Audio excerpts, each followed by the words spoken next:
اے نبی، جب تم لوگ عورتوں کو طلاق دینے لگو تو انہیں ان کی عدت کے وقت طلاق دو، اور عدت کو اچھی طرح شمار کرو، اور اللہ سے ڈرو جو تمہارا پروردگار ہے۔ ان عورتوں کو ان کے گھروں سے نہ نکالو، اور نہ وہ خود نکلے،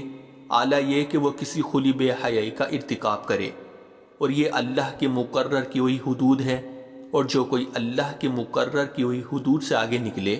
اس نے خود اپنی جان پر ظلم کیا۔ تم نہیں جانتے شاید اللہ اس کے بعد کوئی نئی بات پیدا کر دے۔ پھر جب وہ عورتیں اپنی عدت کی میعاد کو پہنچنے لگے تو تم یا تو انہیں بھلے طریقے پر اپنے نکاح میں روکے رکھو، یا پھر بھلے طریقے سے ان کو الگ کر دو،